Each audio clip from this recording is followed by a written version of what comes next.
E hoje eu falo com você sobre Copa do Mundo, é isso mesmo, porque ontem, quinta-feira, finalmente tivemos a estreia da Copa do Mundo, a abertura, na sequência nós tivemos um jogo aí, o primeiro jogo da Copa do Mundo. As únicas emissoras da TV aberta que tem o direito de transmissão da Copa do Mundo é a Globo e o SBT.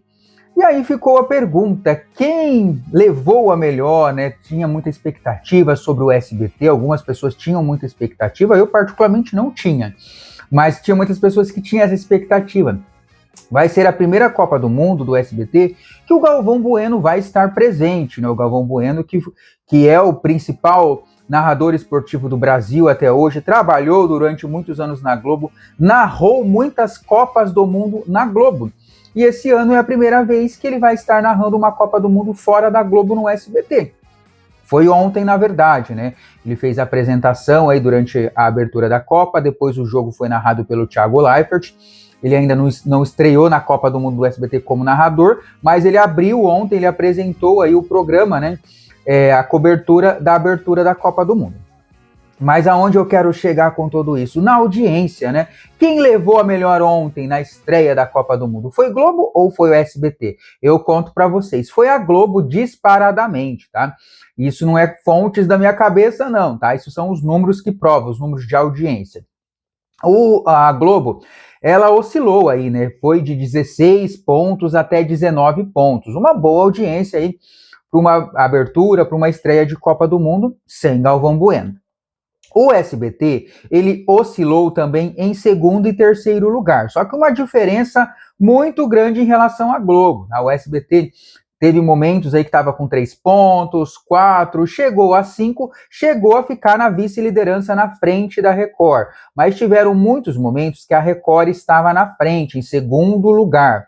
A Record aí com 4 pontos, 5 pontos, em segundo lugar em audiência. Então, houve uma oscilação aí entre Record e SBT pelo segundo lugar. A Globo é carta fora do baralho, ficou em primeiro lugar do começo ao fim, com quase 20 pontos em alguns momentos, tá? Então a briga foi entre SBT e Record. Mesmo com Galvão Bueno, mesmo com Thiago Leifert, que são dois apresentadores globais, aí, dois profissionais da Globo que agora estão no SBT, nem Galvão Bueno foi capaz de salvar a Copa do Mundo aí no SBT, né? E a Record, com o Cidade Alerta, mostrou que tem um público fiel, mesmo tendo Copa do Mundo na Globo, no SBT. A Record, em alguns momentos, aí, vários momentos, né, muitos momentos, se manteve em segundo lugar. A Band é que foi a mais prejudicada com essa Copa do Mundo ontem, com a estreia. Por quê? Porque o programa O Brasil Urgente, né, apresentado pelo Joel da Atena, ele costuma, né, dar 2 pontos pouquinho, em audiência. Ontem, com a estreia da Copa do Mundo, a audiência do programa caiu, foi para 0,5, né? Então isso mostra o quê? Que parte do público que assiste o Brasil Urgente foi assistir Copa do Mundo lá no SBT ou talvez na Globo, né? Então a Band foi a mais prejudicada aí nessa história. É claro que agora a gente vai ter o Jogo do Brasil, amanhã, sábado, e aí o Jogo do Brasil é um jogo que tem mais pessoas assistindo aí na TV, né? Acredito que a Globo vai continuar em primeiro lugar, acredito que a audiência da Globo vai ser maior ainda. Do SBT pode crescer um pouquinho, mas não acredito que o SBT é uma ameaça para a Globo, mesmo no Jogo do Brasil, né? Por ontem a gente já teve uma ideia. Acredito sim que o público, a maior parte do público vai continuar assistindo na Globo, a audiência do SBT pode crescer um pouquinho, mas SBT não é uma ameaça para a Globo nessa Copa do Mundo em termos de audiência, mesmo com Galvão Bueno e mesmo com Thiago Leifert. E você, o que acha dessa história? Comenta. E eu falo com você sobre Gil do Vigor, isso mesmo. Por quê? Porque ontem, quinta-feira, foi a formatura do Gil do Vigor lá nos Estados Unidos, em PhD, isso mesmo. Para quem não sabe o que é um PhD, né? Eu explico para vocês, gente. Um PhD, na verdade, é um doutorado. Ele se formou em doutorado. Ele é um economista, né, formado pela Universidade Federal aí de Pernambuco. E aí ele cursou o PhD, né? Ele é doutor agora em economia do crime, então ele é um especialista aí nessa área, ele estudou nessa área. Então, Gil do Vigor pode sim ser chamado de doutor, porque aqui no Brasil, né, a gente tem o costume, né, de chamar médico de doutor, dentista de doutor, advogado de doutor. Pela lógica, eles não são doutor, né? Pela lógica, quem tem que ser chamado de doutor é quem faz o doutorado, uma especialização, né? Assim como foi o Gil do Vigor. E aí o Gil do Vigor, né, é aquele tipo de pessoa que tinha tudo para dar errado na vida ou ir para outro caminho. Por quê? Porque é uma pessoa que veio, né, da periferia, aquela pessoa que teve poucas condições financeiras, mas não. É aquela pessoa que fez do estudo a salvação para a sua vida, para chegar onde chegou, né? Então, ele se dedicou, conseguiu cursar uma faculdade pública, Universidade Federal lá de Pernambuco.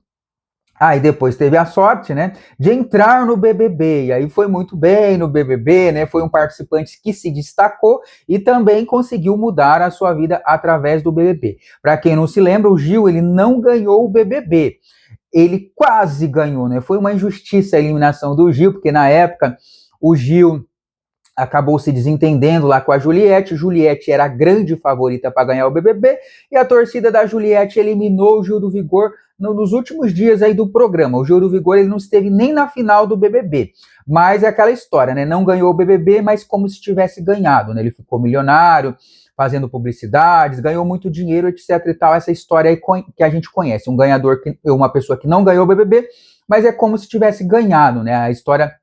Isso acontece com muitos participantes aí que acabam se dando muito bem. E aí o Gil, né, mesmo ele se tornando uma pessoa milionária, né, por causa dessas publicidades aí que ele faz, ele não desistiu dos estudos, né? Ele poderia simplesmente, já tenho dinheiro, já sou influenciador aí nas redes sociais, tenho milhões de seguidores, então para que eu vou estudar agora? Não, mas ele coloca o estudo na frente da fama. E mesmo assim ele decidiu conciliar, né, o trabalho dele na TV, lá no programa da Ana Maria Braga, com o PhD dele lá nos Estados Unidos. Então ele ia constantemente para lá para estudar, ficou um tempo lá, e ontem finalmente foi a formatura do Gil do Vigor, né?